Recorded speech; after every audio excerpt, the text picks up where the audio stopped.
नमस्कार, सुप्रभात। आप देख रहे हैं खबर एचपी और समय हो चला है हिमाचल की 25 बड़ी खबरों को जानने का। तो आइए एक नजर डालते हैं 25 बड़ी खबरों पर फटाफट अंदाज में। इससे पहले यदि आप वीडियो को लाइक नहीं किए तो लाइक कर दीजिए और चैनल को सब्सक्राइब कर लीजिए। कर्मचारी को हर हाल में करवाना होगा पंजीकरण, सरकार ने दिया 1 महीने का वक्त। हिमाचल प्रदेश में सभी कर्मचारियों का हिम एक्सेस पोर्टल में पंजीकरण अनिवार्य होगा। सभी कर्मचारियों को 1 माह के भीतर इस पोर्टल पर अपना रजिस्ट्रेशन सुनिश्चित करना होगा। Society for promotion of IT and e governance से इन हिमाचल प्रदेश की सामान्य सभा को संबोधित करते हुए मुख्यमंत्री सुखविंदर सिंह सुक्खू ने यह आदेश जारी किए। उन्होंने विभाग द्वारा विकसित विभिन्न सूचना प्रौद्योगिकी आधारित एप्लीकेशन और सॉफ्टवेयर की विस्तार से समीक्षा करते हुए अधिकारियों को इन्हें और अधिक नागरिक हितैषी, सुरक्षित एवं प्रभावी बनाने के निर्देश दिए। उन्हें विभिन्न विभागों में कार्यरत कर्मचारियों की उपस्थिति सुनिश्चित करने के लिए विकसित हिम उपस्थिति एप्लीकेशन की गहन समीक्षा की तथा इसे और अधिक दक्ष, पारदर्शी और विश्वसनीय बनाने के लिए आवश्यक सुधार करने के निर्देश दिए। अगले शैक्षणिक सत्र से 10वीं कक्षा के छात्रों की हर 3 महीने के बाद होगी परीक्षा। हिमाचल प्रदेश स्कूल शिक्षा बोर्ड अगले शैक्षणिक सत्र से 10वीं कक्षा के छात्रों की हर 3-3 महीने के बाद इंटरनल परीक्षाएं लेगा। इसके लिए बाकायदा स्कूल शिक्षा बोर्ड 3-3 महीने का पाठ्यक्रम स्कूलों को जारी करेगा। बता दें कि इस पाठ्यक्रम के हिसाब से ही अब प्रदेश स्कूल शिक्षा बोर्ड से मान्यता प्राप्त स्कूल 10वीं के छात्रों को कक्षा में पढ़ाएंगे। जानकारी के अनुसार स्कूलों के अध्यापकों को बोर्ड 3-3 महीने का पाठ्यक्रम जारी करेगा तथा उसके हिसाब से ही अगले शैक्षणिक सत्र से स्कूलों में अध्यापकों के द्वारा बच्चों को पढ़ाया जाएगा। बोर्ड की माने तो इससे बच्चे अपने पाठ्यक्रम को आसानी से समझ पाएंगे तथा बच्चों को किसी भी प्रकार का मानसिक तनाव बोर्ड की परीक्षा को देने में नहीं होगा। बोर्ड से मिली जानकारी के अनुसार इन 3-3 महीनों के बाद लिए जाने वाली इंटरनल परीक्षाओं के अंकों को बोर्ड के परीक्षा परिणामों में जोड़ा जाएगा ताकि बच्चे इन त्रैमासिक परीक्षा में रुचि लेकर परीक्षाएं दें। हिमाचल के इस जिले में 3000 मीटर के ऊपर ट्रैकिंग बैन किया है वजह। हिमाचल प्रदेश के कांगड़ा जिला प्रशासन ने 3000 मीटर से अधिक ऊंचाई वाले सभी ट्रैकिंग रास्तों पर पूरी तरह से रोक लगा दी है। उपायुक्त हेमराज बैरवा ने बताया कि करेरी, त्रिउंड और आदि हिमानी चामुंडा जैसे प्रसिद्ध मार्गों पर जाने के लिए अब पुलिस अधीक्षक कार्यालय से पहले अनुमति लेनी होगी। यदि मौसम विभाग कोई चेतावनी या अलर्ट जारी करता है तो सभी अनुमतियां अपने आप रद्द मानी जाएंगी। हिमाचल में बनेगा हिम चंडीगढ़, आधुनिक सुविधाओं से लेस होगा यह शहर, सीएम सुक्खू ने किया बड़ा ऐलान। हिमाचल प्रदेश शहरी विकास के एक नए युग की ओर बढ़ रहा है। मुख्यमंत्री सुखविंदर सुक्खू ने बद्दी औद्योगिक क्षेत्र और चंडीगढ़ सीमा से सटे इलाके में नए शहर हिम चंडीगढ़ को बसाने की ऐतिहासिक घोषणा की है। यह शहर आधुनिक सुविधाओं, नियोजित ढांचे और टिकाऊ विकास का मॉडल बनेगा। शिमला के पीटर हॉप में आयोजित स्वच्छ शहर समृद्ध शहर सिटीजन कनेक्ट प्रोग्राम 2 के दौरान मुख्यमंत्री ने हिम चंडीगढ़ बसाने का ऐलान किया। में सीएम सुक्खू ने कहा कि यह शहर पूरी तरह योजनाबद्ध होगा और विश्व स्तरीय सुविधाओं से लैस किया जाएगा। सरकार ने इसे विकसित करने का ठोस संकल्प लिया है। हिमाचल के पूर्व सीएम जयराम ठाकुर ने मनाया 61वां जन्मदिन, समर्थकों के साथ केक काटकर डाली नाटी। हिमाचल प्रदेश के पूर्व मुख्यमंत्री एवं वर्तमान में नेता प्रतिपक्ष जयराम ठाकुर मंगलवार 6 जनवरी को अपना 61वां जन्मदिन मनाया। जन्मदिन के अवसर पर उन्हें बधाई देने के लिए पार्टी कार्यकर्ताओं और समर्थकों की भारी भीड़ उनके सरकारी आवास पर जुटी रही। समर्थकों के साथ जयराम ठाकुर ने केक काटकर जन्मदिन मनाया। इस दौरान भारी संख्या में कार्यकर्ता ढोल नगाड़ों के साथ बधाई देने पहुंचे। पूर्व सीएम भी केक काटकर नाटी पर जमकर झूमे। हिमाचल में अब किसानों से खरीदे दूध का रखा जाएगा ऑनलाइन रिकॉर्ड, मुख्यमंत्री ने दिए ये निर्देश। हिमाचल प्रदेश में किसानों से इकट्ठा किए गए दूध की पारदर्शिता और निगरानी को मजबूत करने की दिशा में सुक्खू सरकार ने बड़ा कदम उठाया। मुख्यमंत्री सुखविंदर सुक्खू के निर्देशों के तहत अब दूध संग्रहण की पूरी प्रक्रिया का ऑनलाइन रिकॉर्ड रखा जाएगा, जिससे किसानों को समय पर भुगतान और व्यवस्था में पारदर्शिता सुनिश्चित हो सकेगी। सीएम सुक्खू ने सोमवार को हिमाचल प्रदेश सहकारी दुग्ध उत्पादक प्रसंघ समिति यानी कि मिल्क फेड की अध्यक्षता करते हुए प्रदेश के सभी दुग्ध संयंत्रों में दूध प्रमाणन और अन्य डेटा का ऑनलाइन रिकॉर्ड बनाए जाने के निर्देश दिए। इस दौरान सीएम ने प्रसंघ की गतिविधियों को सशक्त करने के भी निर्देश दिए। हिमाचल हाईकोर्ट से एसएमसी शिक्षकों को झटका, सीधे तौर पर नियमित भर्ती के लिए दायर याचिका पर की स्पष्ट टिप्पणी। हिमाचल हाईकोर्ट ने एसएमसी शिक्षकों की सीमित प्रत्यक्ष भर्ती कोटे के तहत नियुक्तियों को रिट याचिका के अंतिम निर्णय पर निर्भर बताया। हाईकोर्ट ने स्पष्ट किया कि ऐसी नियुक्तियां किसी भी व्यक्ति के पक्ष में समानता का अधिकार नहीं देंगी। यह आदेश 1427 पदों के लिए आयोजित एलडीआर टेस्ट को चुनौती देने वाली याचिका पर आया है। अगली सुनवाई 11 मार्च को होगी, जिसमें नियमित भर्ती की मांग की गई है। हिमाचल प्रदेश के 20 स्कूल स्वच्छ व हरित कार्यक्रम के लिए शॉर्टलिस्ट, 2 श्रेणियों में किया गया चयन। जब केंद्र सरकार के स्वच्छ एवं हरित विद्यालय रेटिंग कार्यक्रम के लिए हिमाचल प्रदेश के 20 स्कूलों को शॉर्टलिस्ट किया गया। ये स्कूल शहरी और ग्रामीण दोनों क्षेत्रों से हैं, जिनका चयन 2 श्रेणियों में हुआ है। समग्र शिक्षा अभियान ने राष्ट्रीय स्तर पर नामांकन भेजे हैं। राज्य परियोजना निदेशक राजेश शर्मा ने इसे प्रदेश के लिए गौरवपूर्ण उपलब्धि बताया, जो स्वच्छता और पर्यावरणीय जागरूकता के प्रयासों को पहचान दिलाएगी। कांग्रेस सेवादल यंग ब्रिगेड की राज्य कार्यकारिणी और जिला इकाइयां भंगे, नई कार्यकारिणी के गठन के निर्देश।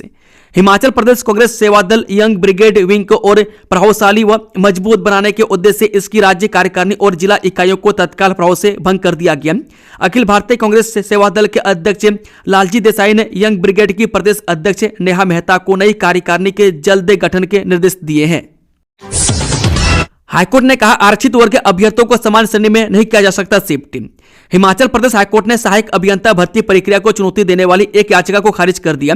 कोर्ट ने कहा कि यदि किसी आरक्षित श्रेणी के उम्मीदवार ने चयन प्रक्रिया में किसी भी स्तर पर छूट यानी कि रिलैक्स स्टैंडर्ड लाभ उठाया तो उसे बाद में समान श्रेणी की सीटों पर समायोजित नहीं किया जा सकता। न्यायाधीश ज्योत्सना रिवाल दुआ की अदालत ने स्पष्ट किया है कि यह कानून अब पूरी तरह स्थापित हो चुका है कि आरक्षित श्रेणी के वे उम्मीदवार जो किसी भी स्तर पर रियायती मानकों जैसे उम्र, अनुभव या कट ऑफ में छूट का लाभ लेते हैं, वे सामान्य श्रेणी की रिक्तियों के लिए विचार किए जाने के पात्र नहीं रह जाते। इस शैक्षणिक भ्रमण पर रवाना हुए 52 चिल्ड्रन ऑफ द स्टेट मुख्यमंत्री सुखविंदर सुक्खू रहे मौजूद। मुख्यमंत्री सुखविंदर सुक्खू ने मंगलवार सुबह प्रदेश सचिवालय से मुख्यमंत्री सुख आश्रय योजना में राज्य के child care institution Sarahan, Tutikandi और मसोबरा में रहने वाले चिल्ड्रन ऑफ द स्टेट को विशेष शैक्षणिक भ्रमण पर रवाना किया। मुख्यमंत्री ने इस अवसर पर सभी बच्चों से संवाद किया और उनसे भ्रमण का भरपूर आनंद लेने के लिए प्रेरित किया। उन्होंने कहा कि इस यात्रा के दौरान उन्हें ज्ञान अर्जन और विभिन्न विषयों को जानने व समझने के बेहतरीन अवसर प्राप्त होंगे। इस भ्रमण में प्रदेश के इन 3 बाल देखभाल संस्थानों में रह रहे कुल 52 बच्चे भाग ले रहे हैं। सुक्खू ने कहा कि मुख्यमंत्री सुख आश्रय योजना में राज्य सरकार इन बच्चों को केवल संरक्षण ही नहीं बल्कि बेहतर भविष्य के लिए आवश्यक अवसर भी प्रदान कर रही है। हर 10 दिन में होगा जल स्रोतों टैंकों का निरीक्षण, विभाग ने जारी किए निर्देश। हिमाचल प्रदेश में जल स्रोतों और जल भंडारण टैंकों का हर 10 दिन में निरीक्षण होगा और इसकी रिपोर्ट मुख्यालय को भेजनी होगी। जल शक्ति विभाग के कर्मचारियों को सीवेज ट्रीटमेंट प्लांटों की भी नियमित निगरानी करनी होगी। बता दें कि जल शक्ति विभाग के सचिव डॉक्टर अभिषेक जैन ने पेयजल स्रोतों की सुरक्षा के लिए किए जा रहे उपायों की समीक्षा बैठक के दौरान यह निर्देश जारी किए। उन्होंने 2 टूक कहा कि काम को टालने की धारणा से काम नहीं चलेगा। बैठक में पेयजल योजनाओं और सीवेज योजनाओं के जीर्णोद्धार प्रक्रिया की भी समीक्षा की गई। कर्मचारियों के एनपीएस के 12,000 करोड़ रुपए जल्द जारी करे केंद्र सरकार। राज्य के अध्यापक संघ ने केंद्र सरकार से एनपीएस के 12,000 करोड़ रुपए जल्द जारी करने की मांग की है। शिमला में प्रेस वार्ता में संघ के राज्य अध्यक्ष वीरेंद्र चौहान और महासचिव तिलक नायक ने कहा कि प्रदेश के सरकारी कर्मचारियों की नई पेंशन योजना के तहत जमा की गई लगभग 12,000 करोड़ की राशि अभी भी केंद्र सरकार के स्तर पर लंबित है। उन्होंने कहा कि यह विषय कर्मचारियों के भविष्य, सामाजिक सुरक्षा तथा विश्वास से प्रत्यक्ष रूप से जुड़ा हुआ है, जिस पर शीघ्र संवेदनशील एवं सकारात्मक निर्णय लिया जाना अत्यंत आवश्यक है। राज्य सरकार की ओर से ओल्ड पेंशन स्कीम लागू किए जाने के बाद यह स्वाभाविक अपेक्षा है कि कर्मचारियों एवं राज्य सरकार के अंशदान से संबंधित इस राशि के विषय में केंद्र सरकार द्वारा स्पष्ट निर्णय लिया जाएगा ताकि कर्मचारियों की आशंकाओं का समाधान हो सके। हिमाचल राज्य के अध्यापक संघ के राज्य अध्यक्ष वीरेंद्र चौहान और महासचिव तिलक नायक ने कहा कि यह विषय किसी भी प्रकार से राजनीतिक नहीं है बल्कि यह पूर्णतः कर्मचारियों के हित, भविष्य एवं सामाजिक सुरक्षा से जुड़ा हुआ मुद्दा है। हैदराबाद से सोलन पहुंची एचआरटीसी की इलेक्ट्रिक बस ट्रायल शुरू। हिमाचल पथ परिवहन निगम के बेड़े में जल्दी नई इलेक्ट्रिक बसें जुड़ेंगी। सोमवार को ट्रायल के लिए सोलन एक ई बस पहुंच गई है। आगामी 2 दिनों में सोलन और शिमला में इसका ट्रायल किया जाएगा। सोलन और शिमला में सफल ट्रायल के बाद इन इलेक्ट्रिक बसों को प्रदेश के अन्य डिपो में भी परीक्षण के लिए भेजा जाएगा। इस बस को ट्रायल में सोलन तक पहुंचाया गया। प्रदेश पथ परिवहन निगम के बेड़े में 297 नई ई बसें शामिल होंगी। बस की छत हरे रंग की है। इस जनता को महंगाई का झटका, सीमेंट के दाम 5 रुपये प्रति बैग बढ़े, सरिया 500 रुपये महंगा। हिमाचल में नववर्ष के पहले ही सप्ताह में सीमेंट कंपनियों ने दाम बढ़ाकर लोगों को महंगाई का झटका दे दिया। प्रदेश में प्रमुख कंपनियों ने सीमेंट के दाम 5 रुपये प्रति बैग बढ़ा दिए, जो मंगलवार से लागू हो गया। में एसीसी सुरक्षा सीमेंट जो पहले 390 रुपये प्रति बैग में मिलता था, अब उसकी कीमत बढ़कर 395 रुपये प्रति बैग हो गई है। में एसीसी गोल्ड सीमेंट के दाम बढ़कर 435 रुपये से 440 रुपये प्रति बैग हो गए। में अंबुजा सीमेंट के दाम 400 से बढ़कर 405 रुपये प्रति बैग हो गए। अल्ट्राटेक सीमेंट के दाम भी 5 रुपये बढ़े हैं, अब अल्ट्राटेक सीमेंट का बैग 400 रुपये में मिलेगा। में सरिये के दाम भी बढ़ गए, एक सप्ताह में दाम में करीब 500 रुपये प्रति क्विंटल की बढ़ोतरी हुई है। अब एक क्विंटल सरिया 5500 रुपये के बजाय 6000 रुपये में मिलेगा। इस सावधान हो जाएं, हिमाचल प्रदेश में बच्चों की सेहत से हो रहा है खिलवाड़, फ्रूट जेली में नहीं मिला फ्रूट, सैंपल फेल। औद्योगिक क्षेत्र बद्दी के बच्चों के स्वास्थ्य के साथ सरेआम खिलवाड़ का बड़ा मामला सामने आया है। यहां एक नामी दुकान में बिक रही बच्चों की पसंदीदा फ्रूट जेली का सैंपल जांच में फेल हो गया। में सीटीएल कांडाघाट लैब की रिपोर्ट में खुलासा हुआ है कि जिस उत्पाद को फ्रूट जेली कहकर बेचा जा रहा था उसमें फलों का कोई अंश नहीं है। विभाग ने इस सैंपल को मिसलीडिंग यानी कि भ्रामक और मिस ब्रांडेड श्रेणी में रखा गया है। विभागीय जांच कमेटियां बनाने में दिलचस्पी नहीं ले रहे 7 जिलों के अफसर, चेतावनी पत्र जारी। उच्च शिक्षा विभाग में वर्षों से लंबित विभागीय जांचों के निपटारे को लेकर अब सख्ती शुरू हो गई है। विभागीय जांच कमेटियां गठित करने के लिए मांगी गई जानकारी समय पर न भेजने पर 7 जिलों के उपनिदेशकों को शिक्षा निदेशक ने चेतावनी पत्र जारी किया है। इन जिलों में ऊना, लाहौल स्पीति, बिलासपुर, किन्नौर, कुल्लू, कांगड़ा और मंडी शामिल हैं। बता दें कि उच्च शिक्षा निदेशालय ने लंबित जांचों का शीघ्र निपटारा सुनिश्चित करने के लिए फील्ड स्तर से अनुभवी अधिकारियों के नाम मांगे थे, लेकिन निर्धारित समय के बाद भी इन जिलों से रिकॉर्ड नहीं पहुंच पाया। इससे प्रशासनिक लापरवाही मानते हुए निदेशक ने स्पष्ट किया कि यदि अब भी जानकारी उपलब्ध नहीं कराई गई तो मामला गंभीरता से लिया जाएगा। हिमाचल प्रदेश में हर घर को मिलेगी unique ID, QR code scan कर जमा कर सकेंगे बिजली, पानी, संपत्ति कर के बिल। हिमाचल प्रदेश के शहरी क्षेत्रों के लोगों को अब बिजली, पानी, संपत्ति कर और कूड़े का बिल जमा करने के लिए न तो दफ्तरों की दौड़ नहीं लगानी पड़ेगी और न ही ऑनलाइन पे करने के लिए अलग अलग पोर्टल पर जाना पड़ेगा। मैं सिर्फ एक ही आईडी से ये बिल जमा होंगे। इसके लिए शहरी क्षेत्र में हर घर को अब यूनिक आईडी मिलेगी। ये यूनिक आईडी घर के बाहर लगेगी। इस आईडी में लगे क्यूआर कोड स्कैन करके संपत्ति कर समेत बिजली, पानी और कूड़े के बिल का भी भुगतान कर सकेंगे। सीएम बोले HPSEBL में डिजिटल सुधारों से राज्य को होगी 16 करोड़ 83 लाख रुपए की बचत। मुख्यमंत्री सुक्खू ने कहा कि प्रदेश सरकार द्वारा राज्य विद्युत बोर्ड लिमिटेड यानी कि HPSEBL में कई डिजिटल और प्रशासनिक सुधार किए गए हैं, जो राज्य सरकार की व्यवस्था परिवर्तन की प्रतिबद्धता को दर्शाता है। प्रदेश सरकार पारदर्शी खरीद प्रक्रिया, तकनीकी आत्मनिर्भरता को प्राथमिकता देकर न केवल उपभोक्ता सेवाओं में सुधार कर रही है बल्कि वित्तीय अनुशासन की दिशा में भी आगे बढ़ रही है। उन्होंने कहा कि वर्तमान प्रदेश सरकार का उद्देश्य न केवल पुरानी व्यवस्थाओं में सुधार बल्कि इन्हें और अधिक प्रभावशाली बनाना है। इस जयराम के जन्मदिन पर पालमपुर भाजपा का तोहफा, कपूर से प्रभावित होकर 16 कांग्रेसी परिवारों ने पकड़ा कमल।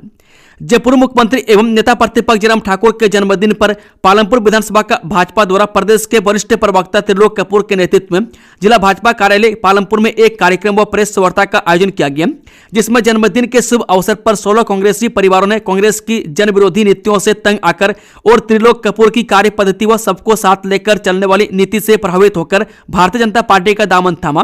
प्रेस को संबोधित करते हुए प्रदेश के वरिष्ठ प्रवक्ता त्रिलोक कपूर ने कहा कि यह संयोग ही है कि भाजपा के राष्ट्रीय अध्यक्ष जगत प्रकाश नड्डा जी के जन्मदिन पर कांग्रेस के रहे डिप्टी मेयर अनीस नाग ने भारतीय जनता पार्टी का दामन थामा। उसके बाद जब पूर्व प्रधानमंत्री अटल बिहारी वाजपेयी की जयंती थी तो पालमपुर विधानसभा के नगरी जोन के 65 परिवारों ने भारतीय जनता पार्टी पर अपना विश्वास जताकर पार्टी में शामिल हुई और आज नेता प्रतिपक्ष जयराम ठाकुर जी के जन्मदिन के मौके पर भी पालमपुर शहरी मंडल से 16 परिवारों ने भाजपा पर अपना विश्वास व्यक्त किया। सिटीजन कनेक्ट कार्यक्रम में विक्रमादित्य सिंह का ऐलान, हिमाचल में स्थापित होंगे बायोगैस प्लांट। राजधानी शिमला के पीटर हब शिमला में सोमवार को आयोजित स्वच्छ शहर समृद्ध शहर के तहत सिटीजन कनेक्ट प्रोग्राम के द्वितीय चरण का शुभारंभ किया। कार्यक्रम में शहरी विकास मंत्री विक्रमादित्य सिंह ने शहरी विकास विभाग द्वारा चलाई जा रही विभिन्न योजनाओं की जानकारी देते हुए कहा कि प्रदेश सरकार द्वारा शहरों में विकास के लिए न्यूनतम तकनीक का इस्तेमाल सुनिश्चित किया जा रहा है। इसके साथ ही हैदराबाद स्थित IICT CSIR के सहयोग से 5 से 20 TPD क्षमता वाले बायोगैस संयंत्र स्थापित किए जाएंगे, जिससे कचरे से ऊर्जा, जैविक खाद और चक्रीय अर्थव्यवस्था को बढ़ावा मिलेगा। उन्होंने कहा कि शहरी स्थानीय निकायों के बीच प्रतिस्पर्धात्मक भावना को प्रोत्साहित करने के लिए राष्ट्रीय स्वच्छता रैंकिंग में शीर्ष 100 में स्थान प्राप्त करने वाले निकायों को उत्कृष्ट प्रदर्शन के लिए पुरस्कृत किया जाएगा। भारत इलेक्ट्रॉनिक्स लिमिटेड में बिना इंटरव्यू सिलेक्शन। जो इंजीनियरिंग के बाद अच्छी नौकरी ढूंढ रहे हैं तो आपको भारत सरकार की कंपनी में जॉब पाने का मौका मिल रहा है। नवरत्न कंपनी भारत इलेक्ट्रॉनिक्स लिमिटेड यानी कि BEL को अपनी गाजियाबाद यूनिट के लिए योग्य कैंडिडेट्स की जरूरत है। इसके लिए ट्रेनी इंजीनियर और ट्रेनी ऑफिसर की पोस्ट पर 119 वैकेंसी निकली है। योग्य उम्मीदवार कंपनी की आधिकारिक वेबसाइट पर जाकर 9 जनवरी तक आवेदन कर सकते हैं। एयरपोर्ट अथॉरिटी ऑफ इंडिया ने मांगे आवेदन, ऐसे अप्लाई करें। जो एयरपोर्ट पर नौकरी करने के इच्छुक युवाओं के लिए अच्छी खबर है। एयरपोर्ट अथॉरिटी ऑफ इंडिया यानी कि AAI ने सीनियर असिस्टेंट और जूनियर असिस्टेंट के 14 पदों पर आवेदन आमंत्रित किए हैं। जो कैंडिडेट इस भर्ती में अप्लाई करना चाहते हैं वे आधिकारिक वेबसाइट पर अपना आवेदन सबमिट कर सकते हैं। यह भर्ती अभियान नॉर्थ ईस्टर्न रीजन में नॉन एग्जीक्यूटिव कैडर के लिए शुरू किया गया। आवेदन करने की आखिरी तारीख 11 जनवरी 2026 है। इस संजौली में चिट्टे के साथ पकड़े 2 युवक व 1 युवती। जब शिमला पुलिस चिट्टा तस्करों पर लगातार नजर बना हुआ है। मैं इसी कड़ी में शिमला पुलिस ने नशे के खिलाफ चलाए जा रहे अभियान के तहत गश्त के दौरान गुप्त सूचना के आधार पर संजौली क्षेत्र में कार्रवाई करते हुए चिट्टा तस्करी के मामले में 2 युवक व 1 युवती को गिरफ्तार किया। पुलिस ने आरोपियों के कब्जे से 8 kg 360 ग्राम चिट्टा बरामद किया। मैं पुलिस से प्राप्त जानकारी के अनुसार बीती रात को पुलिस टीम नियमित गश्त पर थी। इसी दौरान गुप्त सूचना मिली कि संजौली के संजय भवन इंजन घर क्षेत्र में कुछ युवक युवतियां नशीले पदार्थ के साथ मौजूद थे। सूचना की पुष्टि के बाद पुलिस ने तुरंत मौके पर दबिश दी और तीनों को काबू किया। सूचना प्रौद्योगिकी इस्तेमाल करने में हिमाचल बना नंबर 1 राज्य। सुक्कू। जी हां, मुख्यमंत्री सुखविंदर सुक्खू ने कहा कि जन सेवाओं को सुलभ, पारदर्शी एवं समयबद्ध बनाने के लिए सूचना प्रौद्योगिकी के प्रभावी उपयोग में हिमाचल प्रदेश देश का नंबर 1 राज्य बनकर उभरा है। उन्होंने कहा कि प्रदेश के दूरदराज एवं जनजातीय क्षेत्रों में अधिकांश सरकारी सेवाएं आज कंप्यूटर माउस की एक क्लिक पर आम नागरिकों को उपलब्ध करवाई जा रही है, में जो सुशासन की दिशा में एक ऐतिहासिक उपलब्धि है। मुख्यमंत्री शिमला में society for promotion of IT and e governance in Himachal Pradesh की सामान्य सभा को संबोधित कर रहे थे। उन्होंने विभाग द्वारा विकसित विभिन्न सूचना प्रौद्योगिकी आधारित एप्लीकेशंस और सॉफ्टवेयर की विस्तार से समीक्षा करते हुए अधिकारियों को इन्हें और अधिक नागरिक हितैषी, सुरक्षित एवं प्रभावी बनाने के निर्देश दिए। उन्होंने प्रदेश सरकार के विभिन्न विभागों में कार्यरत कर्मचारियों की उपस्थिति सुनिश्चित करने के लिए विकसित हिम उपस्थिति एप्लीकेशंस की गहन समीक्षा की तथा इसे और अधिक दक्ष, पारदर्शी और विश्वसनीय बनाने के लिए आवश्यक सुधार करने के निर्देश दिए। उन्होंने कहा कि हिम एक्सेस पोर्टल में प्रदेश सरकार के सभी कर्मचारियों का पंजीकरण अनिवार्य किया जाएगा तथा सभी सरकारी कर्मचारियों को 1 माह के भीतर इस पोर्टल पर अपना पंजीकरण सुनिश्चित करना होगा। ये फर्जी डिग्री मामला। ऑस्ट्रेलिया में रह रहे आरोपियों को स्वदेश से लाने की कवायद होगी तेज। बहुचर्चित फर्जी डिग्री केस में भगोड़ा आर्थिक अपराधी घोषित किए जाने के बाद आरोपियों को स्वदेश लाने की कवायद भी तेज होगी। ईडी की जांच में सामने आया कि दोनों आरोपी ओसिन कंवर और मनदीप राणा मां बेटे ऑस्ट्रेलिया में रह रहे हैं। जांच के तहत भगोड़ा आर्थिक अपराधी घोषित होने का दर्जा यह साबित करता है कि दोनों आरोपी जानबूझकर कानून से बच रहे हैं। इससे अब विदेशी अदालत में पूरी मजबूती से पक्ष रखा जा सकेगा। साथ ही आरोपियों पर आर्थिक और कानूनी दबाव बढ़ेगा तथा उनकी अंतर्राष्ट्रीय गतिविधियां सीमित हो जाएंगी। ईडी की जांच में पता चला कि आरोपी राजकुमार राणा ने अपनी पत्नी सोनी कंवर और पुत्र मनदीप राणा सहित अन्य आरोपियों की मदद से एजेंटों व छात्रों से पैसे लेकर फर्जी डिग्रियां बेची।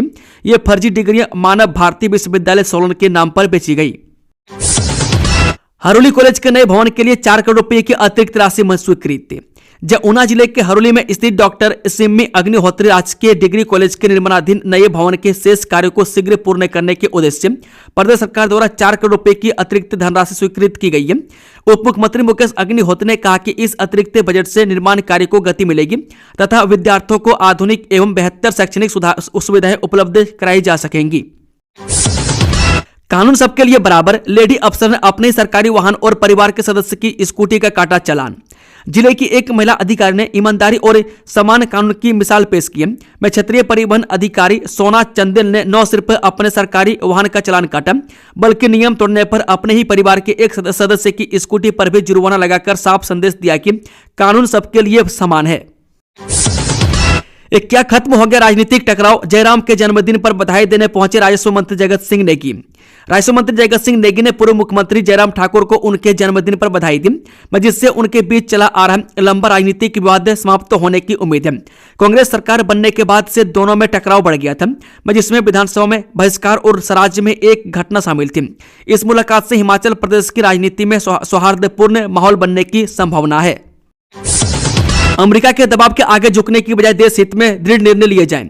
कांग्रेस के राष्ट्रीय प्रवक्ता कुलदीप सिंह राठौर ने शिमला में आयोजित पत्रकार वार्ता में कहा कि अमेरिकी चुनाव के बाद जिस तरह वैश्विक स्तर पर टैरिफ और दबाव की राजनीति तेज हुई है, उससे भारत की संप्रभुता और बागवानों व किसानों के हित प्रभावित हो रहे हैं, जबकि केंद्र सरकार पूरी तरह से चुप्पी साधे हुए। राठौर ने कहा कि केंद्र सरकार किसी भी अंतर्राष्ट्रीय समझौते से पहले पहाड़ी राज्यों के किसानों और बागवानों के हितों की रक्षा सुनिश्चित करें तथा अमेरिका के दबाव के आगे झुकने की बजाय देश हित में दृढ़ निर्णय लिए जाएं। दोस्तों, खबरों का सिलसिला समाप्त होता है। अगर जानकारी पसंद आई तो वीडियो को लाइक शेयर, चैनल को सब्सक्राइब जरूर कर लें। Thank you, all the best. जय हिंद, जय हिमाचल, जय भारत।